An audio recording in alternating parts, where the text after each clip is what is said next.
Joules collapses into administration, putting 1,600 jobs at risk after crunch talks fail.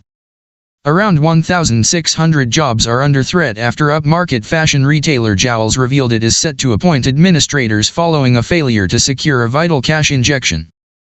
The brand, famous for its posh wellies, said talks over an emergency cash call with investors including its founder Tom Joule were unsuccessful and have ended. It said it would file a notice of intention to appoint Interpath Advisory as administrators to the firm and its subsidiaries, including online home and garden retailer The Garden Trading Company, as soon as reasonably practicable. Joules said, "The board is taking this action to protect the interests of its creditors." The firm will suspend trading of its shares on the stock market due to the decision, adding that further announcements will be made in due course.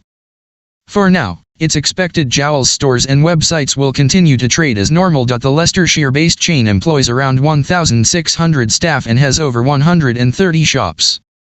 Joules is the latest retailer to struggle after online furniture business Made.com collapsed last week, with rival Next buying up its brand, websites, and intellectual property. The deal led to 320 redundancies at Made, while a further 79 employees who had already resigned and were working out their notice were forced to leave the business immediately. Next had also been in talks with Joules over a deal to buy a minority stake in the business, but discussions between the two collapsed in September. Joules then revealed it was in talks over a so-called cornerstone equity raise with strategic investors including Mr. Joule, who recently returned to the firm in an executive position as product director. It was also discussed with Mr. Joule and its lender a possible bridge financing deal to allow the funding talks to continue but failed to secure the crucial strategic investment needed. It has suffered a slump in shares over the past year following profit warnings amid soaring costs and a downturn in consumer spending.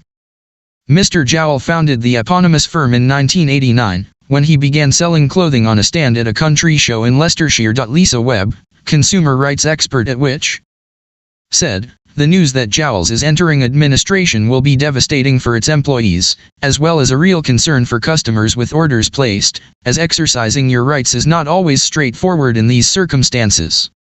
When a company is in administration, it may not accept the return of items. Many customers may find themselves in a situation where items have not been delivered. It is always worth trying to claim for a refund in these situations, but customers should know it is not guaranteed.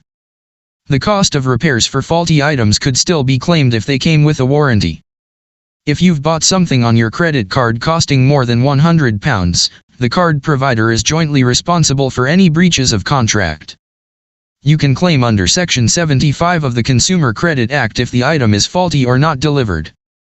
If you paid for goods that cost less than £100 on a credit or debit card, you may be able to claim under chargeback.